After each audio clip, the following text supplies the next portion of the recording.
آپ کی کافی پذیرائی ہوئی ہوگی، آپ کی پہلی کتاب تھی یہ جی، اور اس کے بعد پھر آپ کا جو تھیسس تھا وہ گلکرسٹ پہ آپ لکھ رہے تھے، تو اس کو بھی پھر آپ نے شائع کرایا جب پی ایچ ڈی ہو گئی؟ جی ہاں، Gilchrist and the language of Hindustan کے نام سے وہ کتاب میری چھپی، اور انگریزی میں چھپی، کیونکہ میرا تھیسس انگریزی میں ہی تھا۔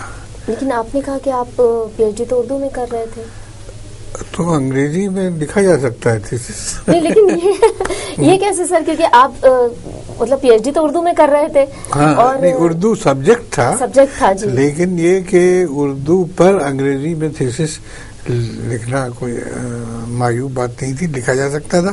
اور دوسرے یہ کہ ایک اس میں آسانی مجھے یہ تھی کہ گلکرسٹ کی ساری کتابیں انگریزی میں تھیں، گلکرسٹ کے بارے میں مٹیریل بہت کچھ انگریزی میں تھا، سبھی کچھ، اور مجھے جو ریسورسز مل رہے تھے وہ سب انگریزی کے تھے۔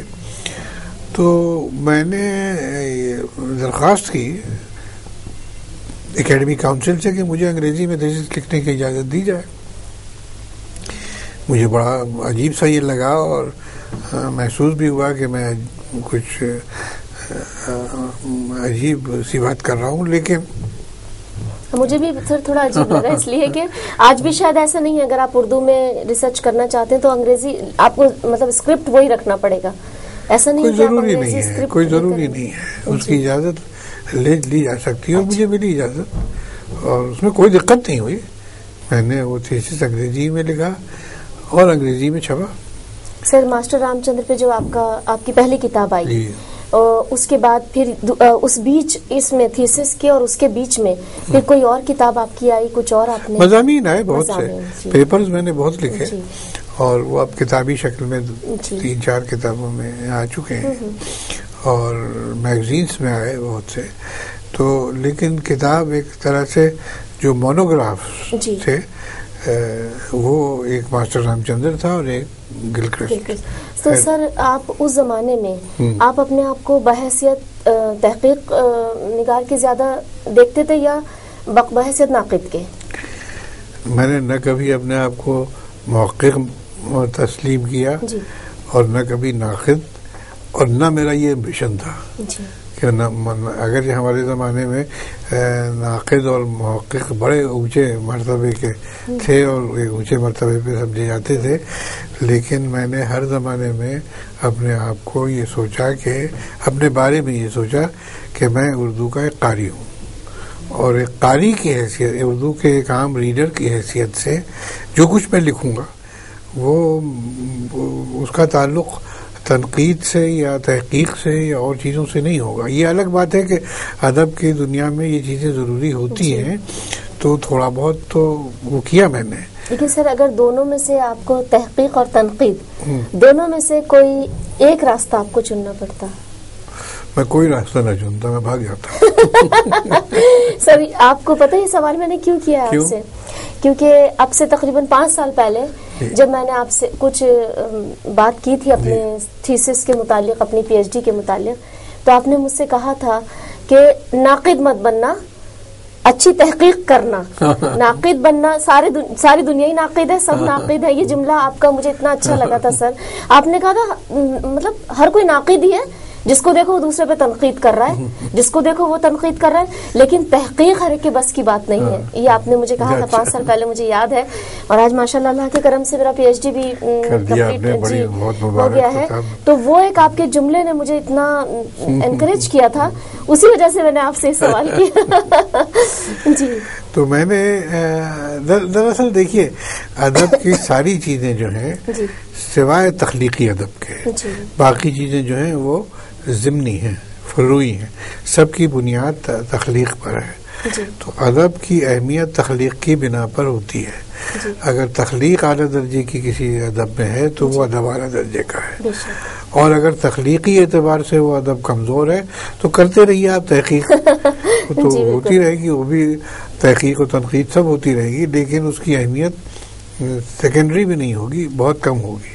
سر بحیثیت استاد آپ کو بہت پسند کیا جاتا ہے، ماشاءاللہ آپ کے شاگردوں کی ایک بڑی تعداد ہے، جے این یو میں آپ نے بہت عرصے تک پڑھایا ہے، اور سبھی یہ دم بھرتے ہیں کہ ہم قدوائی صاحب کے شاگرد ہیں.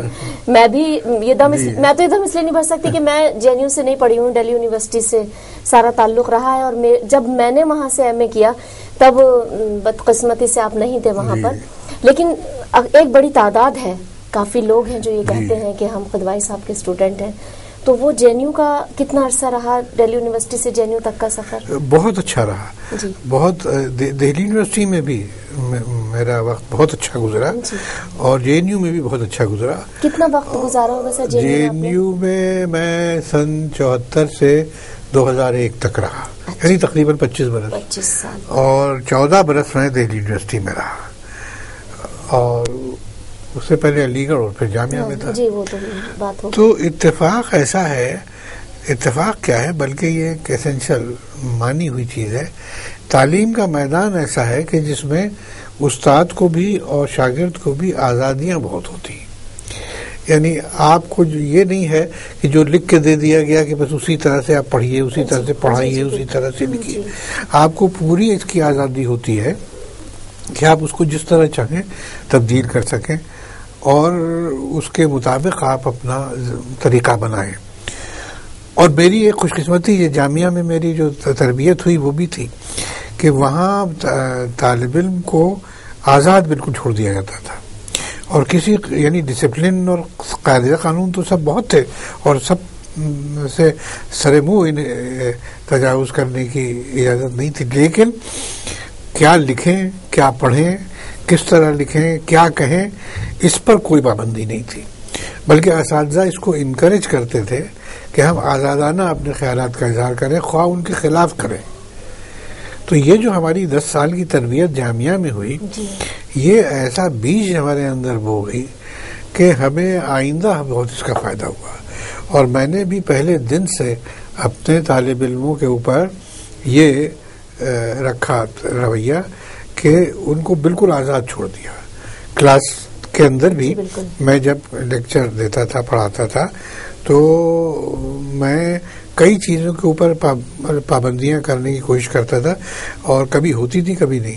مثال کے طور پر جو پڑھا رہا ہوں جو سبق میں, اس کے بارے میں یہ کہ جو لکھا ہوا ہے اس کے آگے کی باتیں جو تھیں وہ میں زیادہ کرتا تھا. اور میں کہتا تھا کتاب آپ پڑھ لیجئے, لائبریری میں فلاں فلاں کتابیں موجود ہیں, لیکن اس کے علاوہ اس کے اندر جو کچھ ہے وہ یہ ہے جو کتاب میں نہیں ملے گا, اور اگر کچھ اور پوچھنا ہے تو پوچھو. تو ہماری کلاسز جو تھی میں پریفر کرتا تھا کہ وہ ڈسکشن گروپس ہوں جی, بہت اچھی بجائے اس کے کہ وہ بہت ہی آئیڈیل سی کلاس کا آپ نے تصور دیا. کوشش یہی تھی میری جی. پھر یہ کہ میں ایک پابندی میں نے یہ کر رکھی تھی جو پوری کبھی ہو پاتی کبھی نہیں, کہ نوٹس نہ لوں کبھی کہ میرے لیکچر کے. کلاس میں جو میں لیکچر دوں اس کے نوٹس کوئی صاحب نہ لیں. وجہ یہ کہ جو میں کہہ رہا ہوں وہ آپ لکھ لیں گے, اسی کو ریپروڈیوس کر دیں گے, یا آپ مان لیں گے کہ یہی صحیح ہے جی جی. اور اسی کو جا کر کتاب کا کاپی میں آپ لکھائیں گے.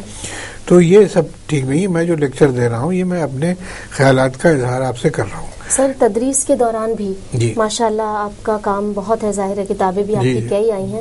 تو اس تدریس کے دوران آپ کا جو مطلب محقق جو ایک اندر چھپا ہوا تھا, جو ایک مطلب کیا کہنا چاہیے, ایک تحقیق نگار جو آپ کے اندر پوشیدہ تھا, جو آپ نے کافی کتابیں آئیں اس کے بعد, اس میں کبھی مانے نہیں ہوئے یہ سب چیزیں؟ نہیں, تحقیق کے اینگل سے دیکھیے ہر آدمی میں تحقیق اور تنقید کی صلاحیت ہوتی ہے جی. اور ادب میں یا کسی ایسے میدان میں آپ جب ہوں تو وہ انکانشیسلی یا کانشیسلی اس کے اندر یہ تحقیق اور تنقید کے میدان سے تو گزرنا پڑتا ہی ہے تھوڑا بہت جی. لیکن یہ کہ سربسر اس کے اندر اپنے آپ کو مبتلا کر دینا یہ ایک الگ چیز ہے, وہ ایک الگ میدان ہے تنقید کا. سر کتنی کتابیں ہوں گی آپ کی اس وقت؟ میری کتابیں ایک تو تاثر نہ کہ تنقید کے نام سے چھپی. تاثر نہ کہ تنقید, وہ تو بہت ہی مشہور کتاب ہے سر آپ کی. اس میں تو اور میرے خیال میں ریسرچ اسکالر اس سے بڑا استفادہ کرتے ہیں. اب میں نے خود کیا نا سر, اس لیے مجھے اندازہ ہے جی. پھر ادب, ثقافت اور دانشوری جی. پھر یقین اور گمان کے درمیان, پھر تمنا کہیں جسے، جو غالب سے متعلق مضامین ہے، بڑی مشہور کتاب ہے آپ کی. جی. اور یہ دونوں کتابیں ماسٹر رام چندر اور جی گلکرسٹ پر. جی. پھر ایک کچھ ایڈیٹنگ کے کام ہیں. جی جی. مظہر الحق صاحب فریڈم فائٹر، بہت گاندھی جی کے ساتھیوں میں تھے. ان کے لندن میں جب وہ پڑھتے تھے ان کے خطوط کو میں نے ایڈٹ کیا، وہ چھپی. جی. اردو میں نصاب، اسکولوں کے نصاب، اس پر سیمینار کیا ہم نے، وہ کتاب چھپی. اور اردو میں جو آپ نے نصاب پر سیمینار کیا تھا سر، اس میں اس وقت میں شاید گریجویشن میں تھی، تو اس میں میں نے بھی شرکت کی تھی. میری زندگی کا پہلا جو مقالہ کہہ لیجئے وہ وہی تھا جب آپ نے نصاب پر سیمینار کیا تھا. شاید آپ کے ذہن میں نہ رہا، لیکن اس وقت بہت پسند کیا گیا تھا خدا کے کرم سے، تو وہ میری شروعات تھی. چلیے یہ تو بڑی خوش قسمتی کی بات ہے کہ ہمارے اس پروگرام سے آپ کی شروعات ہوئی. اچھا. اور اس کے علاوہ یہ اکبر الہ آبادی کا انتخاب ہم نے کیا. جی جی. وہ چھپا. فسانہ مبتلا نذیر احمد کا کیا، وہ چھپا. پھر غالب انسٹیٹیوٹ سے کئی کتابیں، سیمینار وغیرہ جو ہوئے اقبال پر، نذیر وغیرہ آبادی پر اور لوگوں پر، وہ ہم نے ایڈٹ کی. تو اس لیے ایڈٹ کی. غالب انسٹیٹیوٹ سے آپ جے این یو کے بعد وابستہ؟ جی ہاں جی ہاں. تو غرض کہ ایڈیٹنگ کا کام اور مضامین وغیرہ یہ ہمارے آتے رہے ہیں، کافی ابھی آ رہے ہیں. تو یعنی یہ ادب سے دلچسپی جو ہے نا، اس کو کسی ایک خانے میں نہیں رکھ سکتے. اور میرے نزدیک دو اہم کیٹیگریز ہیں ادب کی، ایک ریڈر اور ایک رائٹر. رائٹر پہلے اور اس کے بعد ریڈر. باقی یہ ریویور اور کرٹک اور محقق یہ سب درمیانی چیزیں ہیں جو جن کی مدد لی جا سکتی ہے، جن سے فائدہ ہوتا ہے جن کی تحریروں سے. لیکن بنیادی کیٹیگریز جو ہیں وہ رائٹر اور ریڈر کی ہے. اور میں اپنے آپ کو اسی سے وابستہ رکھنا چاہتا تھا ہمیشہ سے، اور اب بھی رکھتا ہوں. سر جے این یو میں آپ نے 25 سال گزارے، اور اب غالب انسٹیٹیوٹ میں بھی شاید آپ 6-7 سال سے وہاں کے نہیں، اب تو تقریباً 10 سال ہو گئے. 10 سال ہو گئے. تو آپ نے بحیثیت غالب انسٹیٹیوٹ میں بحیثیت ٹرسٹی اور سیکریٹری، وہاں کا ایک ٹرسٹ ہے، تو ٹرسٹی ہوں میں اس کا، ایک one of the members of the trust, اور اس کا سیکریٹری اس وقت میں. سیکریٹری ہے. ہاں، تو اس حیثیت سے میں وہاں کام کر رہا ہوں. تو سر وہ 25 سال اور یہ 10 سال، مطلب کچھ بتا سکتے ہیں ان دونوں میں کون سا وقت زیادہ اچھا گزرا ہے؟ بھائی دونوں میں کون سا وقت اچھا گزرا یہ کہنا تو زیادتی ہوگی. نہیں سر، اس وقت تو آپ ٹیچر تھے، بچوں کے ساتھ مطلب اسٹوڈنٹ کے ساتھ آپ کا وقت گزرتا تھا، اور اس میں آپ کا زیادہ تر تعلق رہتا ہے ادیبوں سے، شعراء سے. بھائی اتفاق ایسا ہے کہ جن سے اس وقت تعلق تھا انہی سے ابھی تعلق رہتا ہے. اس وقت سر آپ کلاس لیا کرتے تھے نا؟ نہیں کلاس میں آج بھی کلاس ہی لیتے ہیں. نہیں اب تو نہیں، لیکن یہ کہ ہاں ٹیچر کی حیثیت سے رول ہمارا ذرا مختلف تھا یقیناً. لیکن یہ کہ اس کا ایک الگ لطف ہوتا ہے، اس کا انجوائمنٹ ہی الگ ہوتا تھا، اور اس کو بھی ہم نے بہت مزہ لیا اس میں. اور اس کے بعد اب جو ہم کام کر رہے ہیں